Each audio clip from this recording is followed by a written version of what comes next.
ব্যবসা করি, ব্যবসার মধ্যে যদি ওজনে কম দিই, খাদ্যের মধ্যে যদি ভেজাল মিশাই, তাহলে এই ব্যবসা করাটা কি আল্লাহর জন্য হলো নাকি? কথা বলেন না কেন? অনেক মানুষ আছে 1 কেজি গাভীর দুধ হয়েছে, ওর মধ্যে আবার কিছু পানি মিশায়, আছে না নাই? কথা বলেন না কেন? পানি মিশায়। আল্লাহ তাআলা কি এটা কি করতে বলেছেন? তাহলে আপনারা কেন করেন? আমাদের এলাকায় এরকম সমস্যা আছে, হয়তোবা আপনাদের এলাকায় নাও থাকতে পারে, আমাদের এলাকায় আছে, দুধের মধ্যে পানি মিশায়। কিন্তু এই দুধের মধ্যে পানি মিশানো এই ব্যবসা হালাল হলো না হারাম হলো? কথা বলেন না কেন? হারাম হলো। আজকে আমরা এখানে উপস্থিত হয়েছি কোরআনুল কারীমের কিছু কথা শোনার জন্য। এই পৃথিবীতে আল্লাহর দ্বীন কায়েমের জন্য, কোরআনুল কারীমের আইনকে প্রতিষ্ঠা করার জন্য অসংখ্য মানুষ দুনিয়ার বুক থেকে বিদায় নিয়েছে, শাহাদত বরণ করেছেন। যেমন তার দৃষ্টান্ত হলো আল্লাহ রসুলের চাচা আমির হামজা। উহুদের ময়দানে তাকে যখন আঘাত করা হলো, তাকে যখন শহীদ করা হলো, তার শরীরটাকে কাফেরেরা 70 টুকরা করেছিল। কয় টুকরা? কথা বলেন না কেন? আমার কথাকে ভয় পাচ্ছেন নাকি আপনারা? কথার জবাব দিতে হবে, তা নাহলে আলোচনা কিন্তু জমবে না। কয় টুকরা করেছিল? 70 টুকরা করেছিল। এমনকি আমির হামজার লজ্জাস্থানটা পর্যন্ত কাফেররা 3 টুকরা করেছিল। আল্লাহ রসুল সাল্লাল্লাহু আলাইহি ওয়াসাল্লাম তার চাচা আমির হামজার লাশটাকে যখন এক জায়গায় গুছাই, গোষ্ঠের টুকরাগুলো এক জায়গায় গুছাই রাখলো, তার চাদর দিয়ে আমির হামজার লাশটাকে ঢেকে দিল, আর আল্লাহকে বলল, রব্বুল আলামিন, এতক্ষণ পর্যন্ত আমি আমার চাচার প্রতি খুশি ছিলাম, আল্লাহ গো তুমিও খুশি হয়ে যাও। জোরে বলেন সুবহানাল্লাহ। আল্লাহ রসুল সাল্লাল্লাহু আলাইহি ওয়াসাল্লাম আল্লাহ তাআলাকে যখন বললেন, ওগো আল্লাহ, তোমার দ্বীন কায়েমের জন্য, কোরআনুল কারীমের রাজটাকে প্রতিষ্ঠা করার জন্য আমার চাচা উহুদের প্রান্তরে লড়াই করতে এসেছিল শুধুমাত্র তোমার দ্বীনটাকে প্রতিষ্ঠা করার জন্য। কাফেরেরা এটা সহ্য করতে পারে নাই। আমার চাচা আমির হামজার লাশটাকে তারা 70 টুকরা করেছে, এমনকি তার লজ্জাস্থানটা পর্যন্ত 3 টুকরা করেছে। ওগো আল্লাহ, আমি আমার চাচার প্রতি খুশি, তুমিও খুশি হয়ে যাও। শহীদরা কিন্তু মারা যায়, কিন্তু আল্লাহ তাআলা এদেরকে বলেছেন, এদের তোমরা মৃত বলো না, এরা কবরের মধ্যে রিজিক পায়। কে বলতেছেন? কবরের মধ্যে আল্লাহ তাআলা এদেরকে খাওয়ায়। তার বাস্তব প্রমাণ হলো কি জানেন? আমির হামজার লাশটাকে তখন দাফন কাফন করা হয়, দাফন কাফন করার পরে আমির হামজার লাশটা দাফন কাফন করার পরে 30 বছর পর মদিনায় একটি ঢল হয়। কি হয়? মদিনায় একটি ঢল হয়। এই ঢল হওয়ার কারণে আমির হামজার কবরটা ভেঙে যায়। দেখা গেল মদিনার অলিগলিতে রক্ত ভেসে আসে। তখন ছোটকালে যারা আমির হামজার সঙ্গে যুদ্ধ করেছিল উহুদের প্রান্তরে, তারা দেখতে পেল মদিনার অলিগলিতে রক্ত ভেসে আসে। তালাশ করতে করতে দেখা গেল যে 30 বছর আগে আমির হামজা আল্লাহর জমিনে আল্লাহর দ্বীনকে প্রতিষ্ঠা করার জন্য বুকে তাজা রক্ত রাজপথে ঢেলে দিয়েছিল, শাহাদত বরণ করেছিল। সেই আমির হামজার কবরের মধ্য থেকে তার শরীর থেকে রক্ত ভেসে আসে। জোরে বলেন আল্লাহু আকবার। আল্লাহ রাব্বুল আলামিন কোরআনুল কারীমের মধ্যে বলতেছেন, ওয়ালা তাহসাবান্নাল্লাযীনা কুতিলু ফি সাবিলিল্লাহি আমওয়াত বাল আহইয়াউন ইনদা রাব্বিহিম ইয়ারযাকুন। আল্লাহ তাআলা বলতেছেন, যারা আমার দ্বীন কায়েমের জন্য, যারা কোরআনুল কারীমের রাজটাকে প্রতিষ্ঠা করার জন্য তাদের বুকে তাজা রক্ত রাজপথে ঢেলে দেয়, তারা শাহাদত বরণ করে, তাদেরকে তোমরা মৃত বলো না, কারণ আমি আল্লাহ তাআলা এদেরকে কবরের মধ্যে খাওয়াই। তার বাস্তব প্রমাণ হলো আল্লাহ রসুলের চাচা আমির হামজা। কথা বলেন ঠিক কিনা? জিহাদের পথে যদি লাশ হয়ে যায়, দোহাই মাগো তুমি কেঁদো না, হাসরের মাঠে বলবে তুমি হেসে, আল্লাহ আমি শহীদের মা, আল্লাহ আমি শহীদের মা। জিহাদের পথে যদি লাশ হয়ে যায়, দোহাই মাগো তুমি কেঁদো না, হাসরের মাঠে বলবে তুমি হেসে, আল্লাহ আমি শহীদের মা, আল্লাহ আমি শহীদের মা। শহীদেরা মরে নামা ওরা রয় বেঁচে, জান্নাতি পাখি হয়ে উড়ে যায় আরশে। আল্লাহর মেহমান এত বেশি সম্মান সবার ভাগ্যে জোটে না। জিহাদের পথে যদি লাশ হয়ে যায়, দোহাই মাগো তুমি কেঁদো না, হাসরের মাঠে বলবে তুমি হেসে, আল্লাহ আমি শহীদের মা, আল্লাহ আমি শহীদের মা। কথা বলেন ঠিক কিনা? আল্লাহ তাআলা এদেরকে কিয়ামতের ময়দানে, হাসরের ময়দানে যখন এই শহীদেরা উঠবে, আল্লাহ তাআলার সামনে যখন দাঁড়াবে, দেখা যাবে খুরের চিহ্ন, ড্যাগারের চিহ্ন, বুলেটের আঘাত, কত চিহ্ন রক্তাক্ত অবস্থায় আল্লাহর সামনে দাঁড়াবে। আর আল্লাহ তাআলা এদেরকে জিজ্ঞাসা করবে, তোমাদের একটা হাত নেই কেন? তোমাদের শরীরে রক্তাক্ত অবস্থায় কেন? তোমাদের শরীরে এত ক্ষত বিক্ষত কেন? তখন শহীদেরা বলবে, ওগো আল্লাহ, তোমার কোরআনুল কারীমের রাজটাকে তোমার জমিনে প্রতিষ্ঠা করার জন্য আমি শাহাদত বরণ করেছিলাম। আল্লাহ তাআলা বলবেন, যাও আজকে তোমার জান্নাত দিয়ে দিলাম। জোরে বলেন সুবহানাল্লাহ। দেখেন জমিন কার? কথা বলেন না কেন? জমিন কার? জমিন আল্লাহর।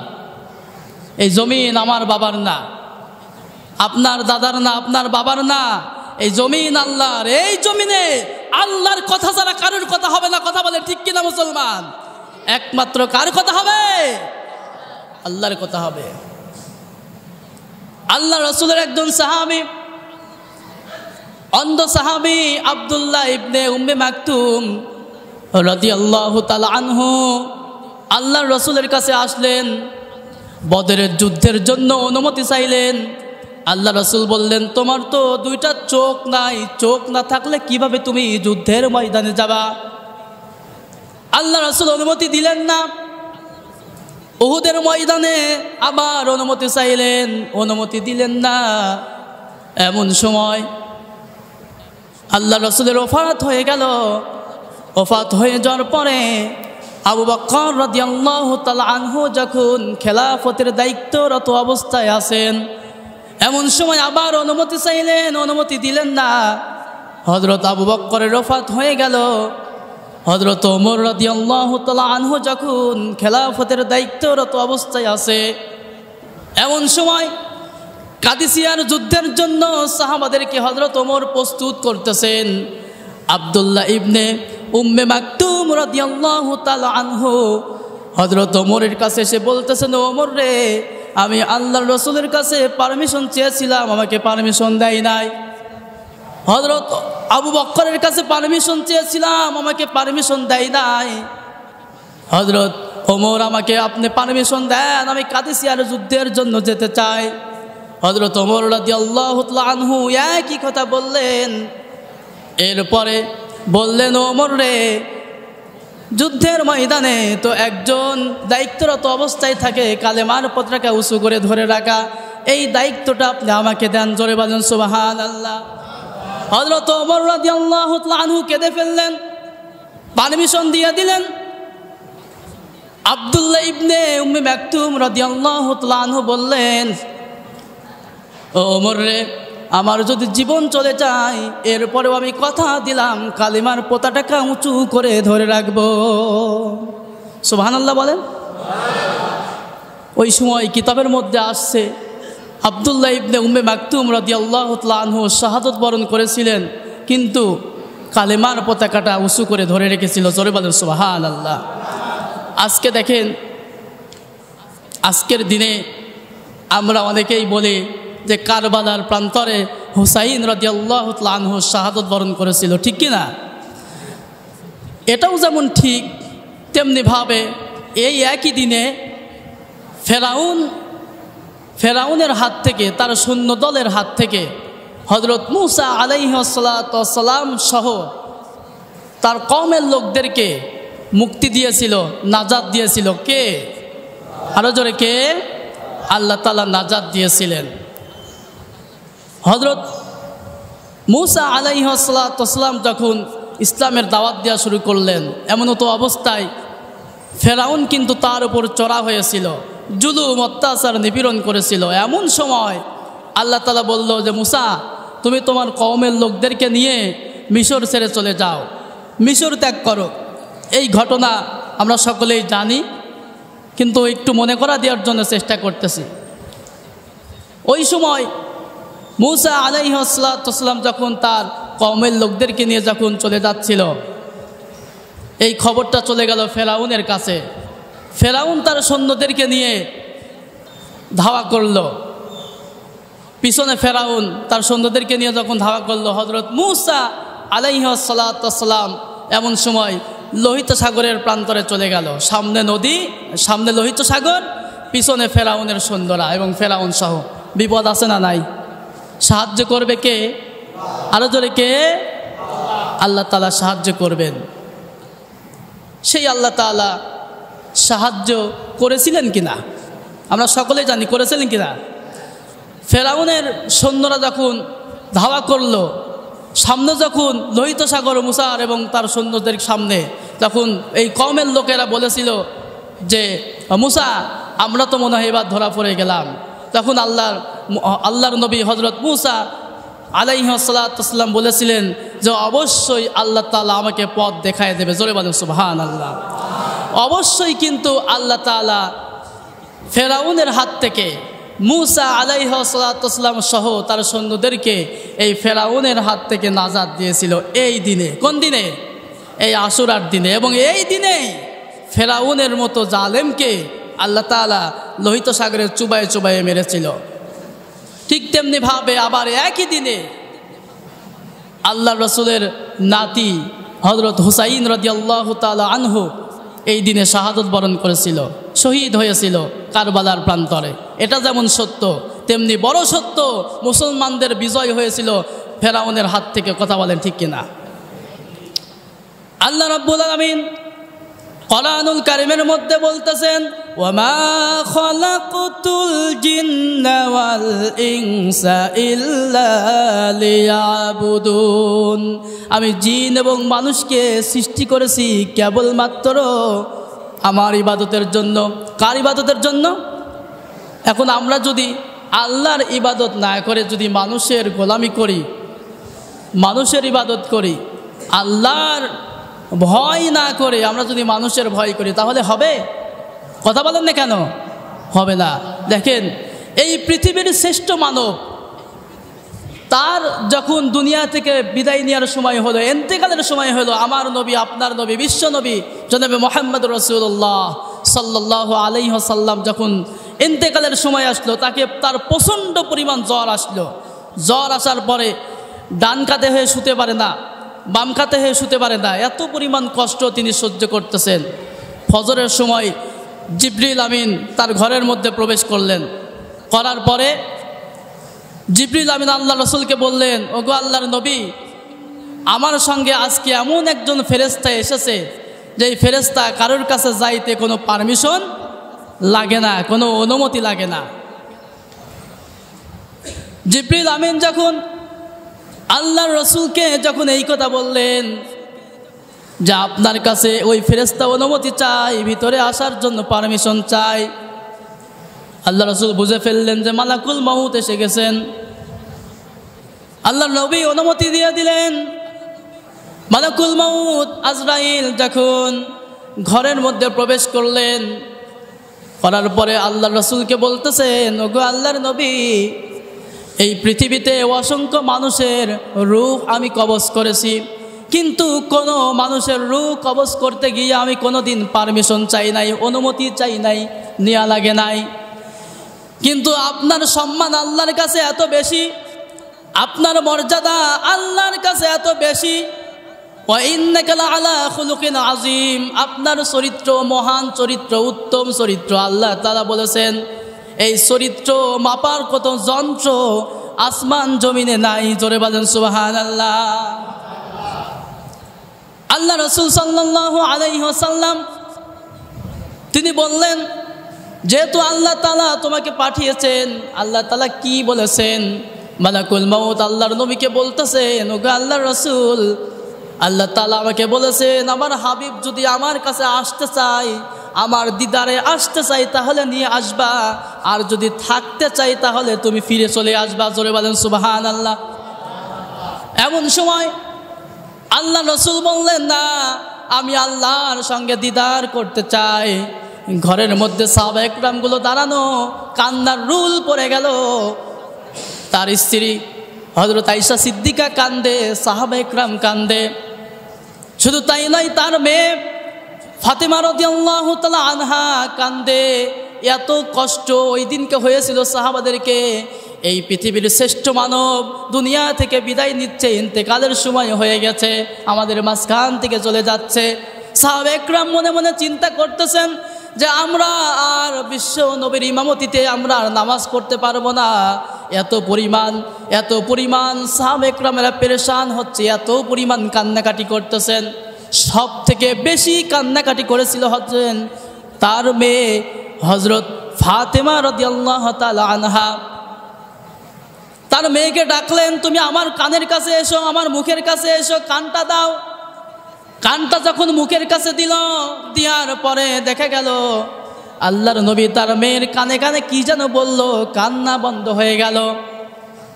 তখন আয়েশা সিদ্দিকা মা ফাতেমাকে, তার মেয়ে ফাতেমাকে ডাকলেন, ডেকে বললেন, তোমার পিতা তোমাকে কি কথা বলেছে, তোমার কান্নাটা বন্ধ হয়ে গেল?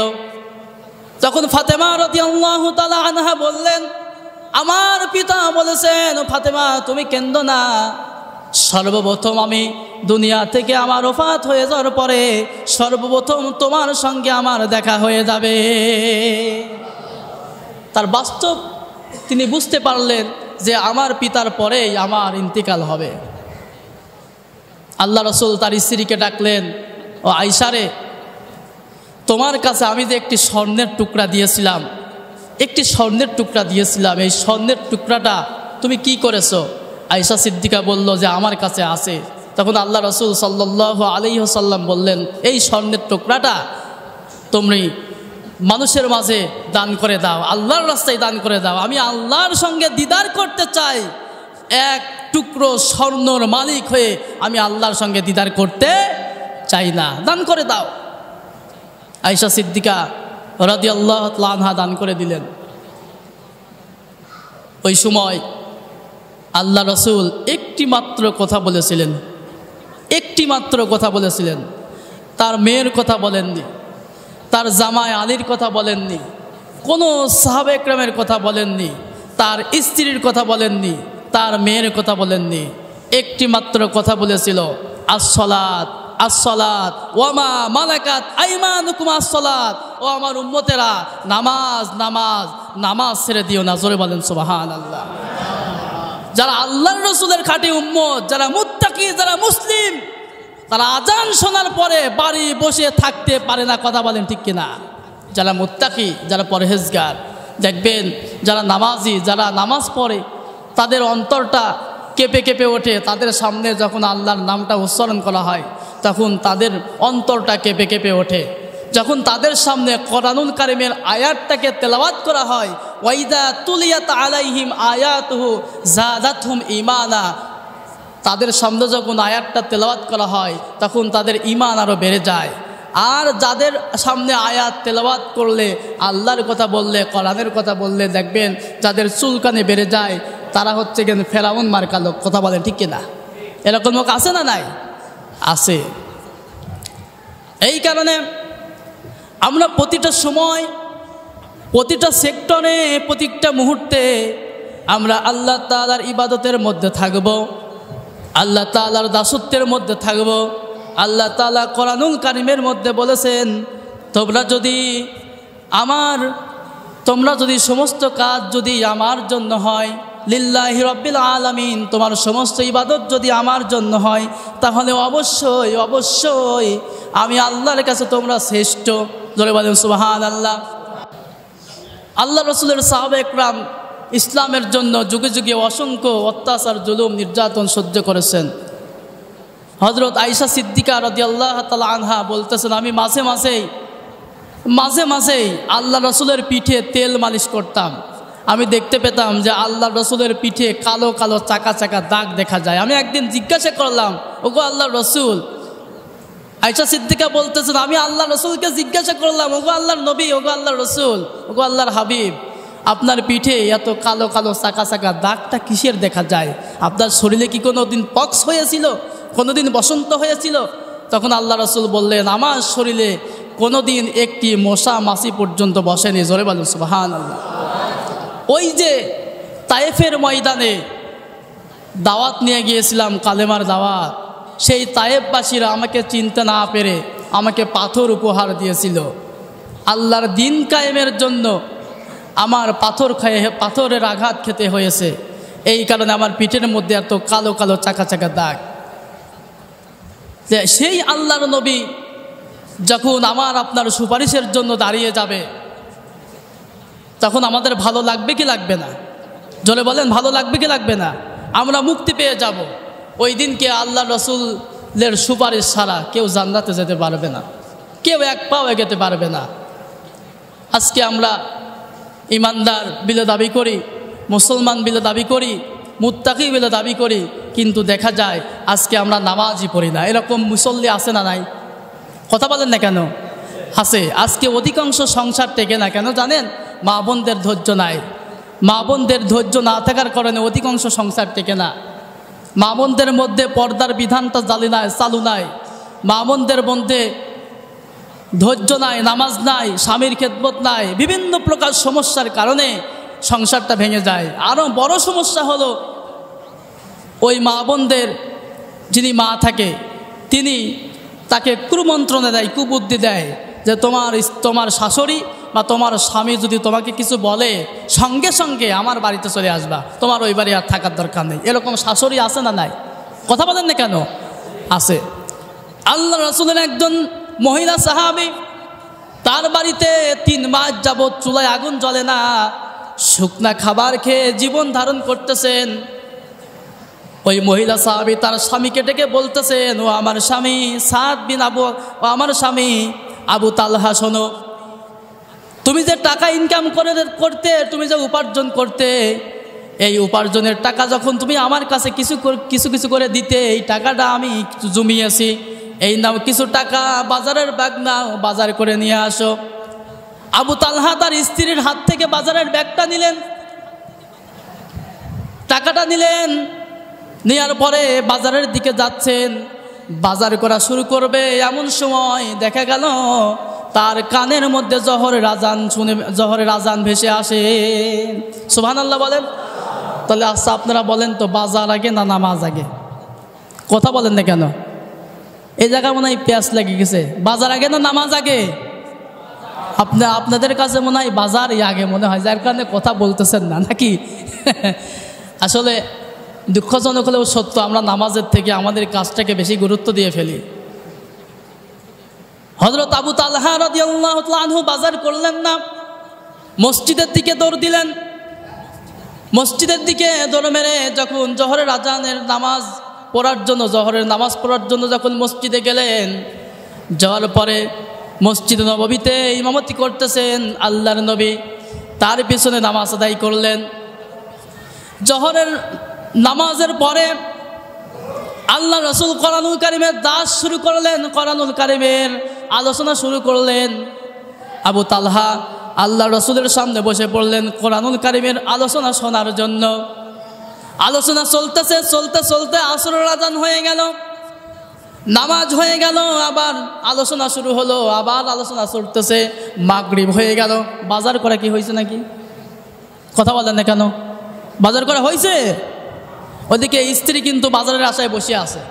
আল্লাহ রসুলের সাহাবী আবু তালহা কোরআনের আলোচনা শুনতে এত ভালো লাগতেছে যে বাজার করা ভুলে গেছে, এত মজা পাচ্ছে। আল্লাহ রসুলের মুখের বাণী শুনতে এত ভালো লাগতেছে যে বাজার করা ভুলে গেছে। এশার আজান হয়ে গেল। এশার আজান হওয়ার পরে সমস্ত সাহাবী বসে পড়ল। আল্লাহ রসুল সাল্লাল্লাহু আলাইহি ওয়াসাল্লাম বললেন, ও সাহাবীরা শোনো, আমার কাছে কিছু মেহমান আছে, তুমি দুইজন নিয়ে যাও, তুমি দুইজন নিয়ে যাও। তালহা, তোমার দায়িত্ব হলো একজন, তুমি একজনকে নিয়ে যাও। তালহা রাদিয়াল্লাহু তাআলা আনহু ওই মেহমানকে নিয়ে বাড়িতে গেল, দরজায় নক করলেন। তার স্ত্রী আবু তালহা দরজা খুলে দিল। তালহা রাদিয়াল্লাহু তাআলা আনহু তার স্ত্রীর হাতে বাজারের ব্যাগটা দিল আর বলল, আমি বাজার করতে পারি নাই, সাথে আল্লাহর নবী একজন মেহমানকে পাঠিয়ে দিয়েছে। তার স্ত্রী গালাগালি করল না, টেনশন করলেন না, ভেঙে পড়লেন না, পেরেশানি হলেন না, একটা মাত্র শব্দ বের করলেন, আলহামদুলিল্লাহ। তার স্ত্রী বলেছিল, যে আল্লাহ তাআলা আমার বাড়িতে মেহমান পাঠিয়েছেন, সেই আল্লাহ তাআলা রিজিকের ব্যবস্থা করে দিলেন। রিজিকের ব্যবস্থা সে আল্লাহ তাআলা করে দেবেন। ইন্নাল্লাহা হুয়ার রাজ্জাকু যুল কুওয়াতিল মাতিন। রিজিকের মালিক একজন, তিনি কে? আল্লাহ তাআলা। রিজিকের ব্যবস্থা আল্লাহ তাআলা করে দিবেন। এখনকার মা বোনেরা হলে স্বামীকে জুতা দিয়ে পিটাইতো, ঠিক কিনা? জুতা পিটা করতো, বলতো যে তোমাকে বাজার করতে পাঠালাম আর তুমি বাজার তো করোই নাই, আরো একজন মেহমানকে নিয়ে আসো সাথে। কিন্তু তার মনে বিশ্বাস ছিল রিজিকের মালিক আল্লাহ। ঘরের মধ্যে স্বামী স্ত্রী দুজন কথা বললেন। উপরে তুষের বস্তা ছিল, তুষের বস্তা পারলো। পারার পরে স্বামী এবং স্ত্রী চালনা শুরু করলো। চালতে চালতে 2 মুঠো জব বের হলো। পানির মধ্যে আটা বানালো। বানানোর পরে 2টা রুটি হলো। এই 2টা রুটি আবু তালহার স্ত্রী আবু তালহার কাছে দিয়ে বলতেছেন, এই যে 2টা রুটি মেহমানের সামনে দাও। আর এই 2টা রুটি যখন তুমি মেহমানের সামনে দিবা, তখন এই 2টা রুটি দেওয়ার পরে তুমি ওইখানে বসবা না, চলে আসবা। তালহা রাদিয়াল্লাহু তাআলা আনহু চলে আসলেন। লাইট মাইট বন্ধ করে ঘুমিয়ে পড়লেন। মেহমান নাস্তা করলেন, খাওয়া দাওয়া করলেন। খাওয়া দাওয়া করার পরে ঘুমায়ে গেল। ফজরের আজান হয়ে গেল। আজান হওয়ার পরে তালহা রাদিয়াল্লাহু তাআলা আনহু এই মেহমানকে ডেকে মসজিদের দিকে চলে গেল। নামাজ শেষ হয়ে গেল। আল্লাহ রসুল সমস্ত সাহাবী চলে গেল। আল্লাহর নবী তালহাকে ডেকে বলতেছেন, তালহা রে, তুমি একটু বসো, তোমার সঙ্গে আমার কিছু কথা আছে। সুবহানাল্লাহ বলেন। তালহা রাদিয়াল্লাহু তাআলা আনহু থরথর করে কাঁপতেছেন, চোখ বেয়ে পানি পড়তেছেন, ভয়ে কাঁপতেছেন। তালহা রাদিয়াল্লাহু তাআলা আনহু আল্লাহ রসুলকে বললেন, ওগো আল্লাহর নবী, আপনি যে আমার বাড়িতে একজন মেহমান পাঠিয়েছিলেন আল্লাহর পক্ষ থেকে, আমি বেশি কিছু মেহমানদারি করতে পারিনি, বেশি কিছু খেদমত করতে পারিনি। তখন আল্লাহ রসুল সাল্লাল্লাহু আলাইহি ওয়াসাল্লাম ওই আবু তালহাকে বললেন, ও তালহা, তুমি এবং তোমার স্ত্রী সারা জীবন যত ইবাদত করেছো আল্লাহর কাছে এই ইবাদতটা সব থেকে বেশি পছন্দনীয় বিবেচিত হয়ে কবুল হয়েছে। জোরে বলেন সুবহানাল্লাহ। তাহলে মেহমানদারি করা দরকার আছে না নাই? আছে। আর মা বোনদের ধৈর্য থাকা দরকার। আজকে আমাদের মা বোনরা এমনভাবে চলাফেরা করে যে পর্দা তো করেই না, এমন অবস্থা। রাস্তাঘাটে দেখা যায় যে ছেলেদের থেকেও মেয়েদের সংখ্যা বেশি। আমরা নিজেরা লজ্জা পাই, কিন্তু মেয়েরা লজ্জা পায় না। এটাই হলো বাস্তবতা, ঠিক কিনা? আমরা নিজেরা দেখলে চোখ নিচু করি লজ্জায়, ওরা আরও মনে করেন আরও রাস্তায় দিয়ে বেশি আরও হাঁটে। বর্তমান যুগ। আজকে আপনার মেয়ে বেপর্দা অবস্থায় কলেজে যাচ্ছে, আপনি কি কোনোদিন তাকে পর্দা করার জন্য বলেছেন? আপনার বোন ইউনিভার্সিটিতে যাচ্ছে বেপর্দা অবস্থায়, আপনি কি কোনো সময় আপনার বোনকে বলেছেন যে বোন, এরকম কলেজে যাওয়া যাবে না, পর্দা করো, এরপরে কলেজে যাও? আপনার বউকে নিয়ে আপনি শপিংয়ে যাচ্ছেন বেপর্দা অবস্থায়, এমন শাড়ি পরাইছেন যে পাতলা শাড়ি সব দেখা যাচ্ছে, আপনি মনে মনে ভাবতেছেন যে আমার বউটা খুব সুন্দরী, খুব চেহারাবান, মানুষ একটু দেখুক যে আমার বউটা কত সুন্দর। এরকম স্বভাবের মানুষ আছে না নাই? আছে না নাই? আছে। মেয়ে বেপরদা করে, বউ বেপরদা করে, বোন বেপরদা অবস্থায় চলে, অথচ পায়ে জুব্বা, পাও সমান জুব্বা, পাগড়ি মাথায়, তসবি টিপতে টিপতে গোবর জড়িয়ে যাচ্ছে, তাও খেয়াল করতেছে না ওর বোন বেপরদায় থাকে। কথা বলেন ঠিক কিনা? এমন অবস্থা। আজকে মা বোনরা যদি একটু সচেতন হতো, একটু পর্দা করতো, তাহলে সমাজের কুসংস্কার, সমাজের এই যুবক ছেলেপেলেগুলো একটু ভালো থাকতো। দেখা যায় যে মসজিদের সভাপতি, অনেক মসজিদের সভাপতির সুদের সঙ্গে জড়িত, আছে না নাই? কথা বলেন না কেন? সুদের সঙ্গে জড়িত অনেক মসজিদের সভাপতি। দেখা যায় যে কিস্তিওয়ালা যাদের কাছ থেকে কিস্তি তোলে, তারা বাড়ির সামনে এসে দাঁড়িয়ে থাকে এবং সভাপতির বউ বাড়ি থেকে বের হয়ে আসে, সেই কিস্তির টাকা পরিশোধ করে। আছে না নাই? আছে। সেই ওয়াজ করতে গেলে হুজুরের চাকরি থাকে না। কি চাচা ঠিক আছে না? হুজুরের চাকরি থাকে না। এটাই হলো মূল সমস্যা। আমার এক বন্ধুর ইমামতি চলে গেছে। আমি বললাম, দোস্ত তোমার ইমামতি চলে গেল কেন? বলতেছে সভাপতির বিরুদ্ধে বক্তব্য দিয়েছিলাম। বললাম কিভাবে বক্তব্য সভাপতির বিরুদ্ধে গেল? বলতেছে সভাপতি সুদ খায়, সভাপতির বউ বেপরদা চলে। আমি যেই এই বক্তব্য দিছি, এরপরে বলতেছেন যে তোমার আজকে থেকে আর ইমামতি করার দরকার নেই, তুমি বাড়ি চলে যাও। এরকম স্বভাবের সভাপতি আছে না নাই? কথা বলেন না কেন? আছে। এখনো পর্যন্ত সমাজের মধ্যে কিছু প্রধান আছে, তারা ইসলামের জন্য কাজ করে, কোরআনের জন্য কাজ করে, আল্লাহর দ্বীনের জন্য কাজ করে, আল্লাহর জমিনে আল্লাহর দ্বীন কায়েমের জন্য তারা এখনো ময়দানে কাজ করে। এখনো কিছু সমাজের মধ্যে কিছু ভালো মানুষ আছে না নাই? আছে। এই যে সমাজ যারা পরিচালনা করে, মেম্বার, চেয়ারম্যান, এদের মধ্যে অনেক ভালো মানুষ আছে। তারা এখনও আলেমদের সঙ্গে আতায়াত করে, আলেমদের সঙ্গে চলে। আমরা তাদের কাছে, তাদের জন্য দোয়া করি, এদের দ্বারা যেন ইসলামের কাজ হয়, এদের দ্বারা যেন ভালো ভালো কাজ হয়। আজকে যুবকদের ব্যাপারে কিছু বলতে হয়। যুবকরা পড়াশোনা বাদ দিয়ে PUBG game, free fire game খেলতে খেলতে মাজাটা বাঁকা হয়ে যায়, কুজো হয়ে যাচ্ছে। আপনার ছেলে ফ্রি ফায়ার গেম খেলতেছে, মাজা কুজো হয়ে যাচ্ছে, কোনো সময় কি বলেছেন?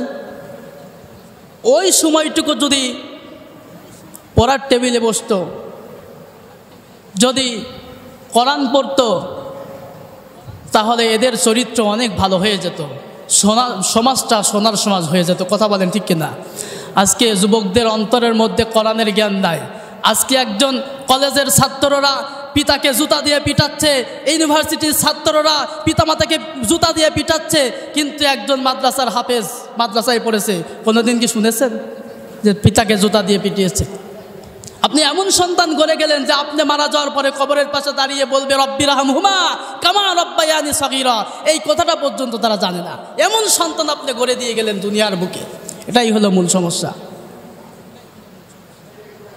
আল্লাহ রাব্বুল আলামিন কোরআনুল কারীমের মধ্যে বলতেছেন, ইয়া আইয়ুহাল্লাযীনা আমানু হাল আদুল্লুকুম আলা তিজারাতিন তুনজিকুম মিন আযাবিন আলীম। আমি কি তোমাদের এমন একটা ব্যবসার কথা বলবো না, যে ব্যবসা করলে তোমরা জাহান্নামের কঠিন আযাব থেকে বাঁচতে পারবা? সেই ব্যবসাটা কি? তুমিনুনা বিল্লাহ, আল্লাহর প্রতি ঈমান আনতে হবে। তুমিনুনা বিল্লাহি ওয়া রাসূলিহি, রাসূলের প্রতি ঈমান আনতে হবে, এবং মাল এবং জান দিয়ে আল্লাহর রাস্তায় তোমাকে লড়তে হবে। কার কথা? আল্লাহর কথা। এখন আমরা কিভাবে সম্পদ গড়ব, কিভাবে 10তলা বিল্ডিং করব, কিভাবে আমরা জায়গা জমি করব, এটাই হলো আমাদের সমস্যা। আমরা যদি আল্লাহর জান্নাত পাওয়ার জন্য যদি আমরা কাজ করতাম, তাহলে আমাদের অবস্থা এই হতো না। কথা বলেন ঠিক কিনা? আজকে সমাজের মধ্যে কিছু ছেলেপেলে আছে, কিছু যুবক ভাইরা আছে সমাজের মধ্যে, তারা ইয়াবা খায়, ফেন্সিডিল খায়, গাঁজা খায়, মদ খায়, আটা খায়। আছে না নাই? কথা বলেন আছে না নাই? আবার কানে দুলও পরে, ঠিক কিনা? আবার প্যান্ট পরে, প্যান্ট আবার মনে করেন যে হাঁটুর হনে কাটা, হাঁটুর হনে কাটা। আমি বললাম যে তোমার প্যান্ট এখানে কাটা কেন? বলে যে এটা বর্তমান নিউ স্টাইল, আপনারা হুজুর মানুষ, আপনারা এগুলো বুঝবেন না। চুলের কাটিং দেয় নেইমার মতো, দুই পাশে চালে উঠাইয়া দেয় এবং মাঝখানে বরাবর রেখে দেয় নেইমার মতো। কথা বলেন ঠিক কিনা? আমার আদর্শ কি নেইমা হবে নাকি মুহাম্মাদুর রাসূলুল্লাহ সাল্লাল্লাহু আলাইহি ওয়াসাল্লাম? আমাদের আদর্শ কে হবে? আল্লাহ রসুল সাল্লাল্লাহু আলাইহি ওয়াসাল্লাম। এখন আমাদের আদর্শ হয়ে গেছে ম্যারাডোনা, আমাদের আদর্শ হয়ে গেছে মেসি, আমাদের আদর্শ হয়ে গেছে মনে করেন যে নেইমার। এই হলো আমাদের সমস্যা। আজকে এই যুবক ভাইয়েরা যদি কোরআনের পক্ষে থাকতো, কোরআনুল কারিমের জ্ঞান যদি তারা অর্জন করত, তাহলে এই যুবক ভাইদের অবস্থা এরকম হতো না। কথা বলেন ঠিক কিনা? ইসলামের জন্য যুবকরাই সর্বপ্রথম বেশি ভূমিকা পালন করেছে। একজন সাহাবী, আল্লাহ রসুল বক্তব্য দিচ্ছেন, সমস্ত সাহাবী বসে আছেন, একজন যুবক সাহাবী দাঁড়ানোর জায়গা পাই নাই, বসার জায়গা পাই নাই, দাঁড়িয়ে আছে। তখন আল্লাহ রসুল নিজের গায়ের চাদর খুলে তাকে দিল, ওগো আমার সাহাবী, তুমি জায়গা পাও নাই, এই চাদর পেরে তুমি বসো। তখন চাদরটা নিয়ে চুমা খাচ্ছে, আর ওই যুবক সাহাবী বলতেছেন, ওগো আল্লাহ রসুল, আপনি আমার এত সম্মান দিলেন, আল্লাহ তাআলা আপনার সম্মান আরো বাড়িয়ে দিক। জোরে বলেন সুবহানাল্লাহ। হযরত ওমরের দিকে তাকান, হযরত ওমর রাদিয়াল্লাহু তাআলা আনহু মক্কা নগরীতে সব থেকে নিকৃষ্টতম ব্যক্তি ছিল, সব থেকে খারাপ ব্যক্তি ছিল, কিন্তু কোরআনের ছায়াতলে আসার কারণে হযরত ওমর রাদিয়াল্লাহু তাআলা আনহু আল্লাহ রসুলের কাছে বললেন, ওগো আল্লাহ রসুল, আমরা যে ইসলাম গ্রহণ করেছি, ইসলামটা কি সত্য? কোরআন কি সত্য? আপনি কি সত্য? তখন আল্লাহ রসুল বলেছেন, হ্যাঁ সত্য। তখন হযরত ওমর রাদিয়াল্লাহু তাআলা আনহু বলেছিল যে আমি একটি মিছিল বের করতে চাই খাবার চত্বরে, আমাকে অনুমতি দেন। আল্লাহ রসুল অনুমতি দেয়। তখন হযরত ওমর যুবক মানুষ একটি মাত্র স্লোগান দিয়েছিল, লিল্লাহি তাকবীর, লিল্লাহি তাকবীর, লিল্লাহি তাকবীর। এই স্লোগান দিয়েছিল। বাতিলের অন্তর কম্পনে কেঁপে সামনে যাওয়ার মতো ক্ষমতা হয়েছিল না। কথা বলেন ঠিক কিনা? সর্বপ্রথম যুবকেরাই ইসলামের জন্য বেশি ভূমিকা পালন করেছে। আজকে যুবক ভাইয়েরা আটা খায়, ফেন্সিডিল খায়, মদ খায়, গাঁজা খায়, কত কিছু খায়। এর কারণে আজকে যুবক ভাইদের অধপতন। কথা বলেন ঠিক কিনা? ইন্নামাল খামরু ওয়াল মাইসিরু ওয়াল আনসাবু রিজসুম মিন আমালিশ শাইতান। মদ, জুয়া, মূর্তি পূজা, লটারি হারাম করেছে কে? কথা বলেন। মদ, জুয়া, মূর্তি পূজা, লটারি সরাসরি আল্লাহ তাআলা কোরআন কারীমের মধ্যে হারাম করেছেন। অথচ যদি এমনি মনে করেন যে একজন মাইক নিয়ে যায় যে 1 লক্ষ টাকার গাড়ি 10 টাকা টিকিট কিনলে পাওয়া যাবে, মহিলারা লাইন দেবে। কথা বলেন ঠিক কিনা? ছোট ছোট বাচ্চারা লাইন দেবে, এটা কি জায়েজ আছে? কথা বলেন না কেন?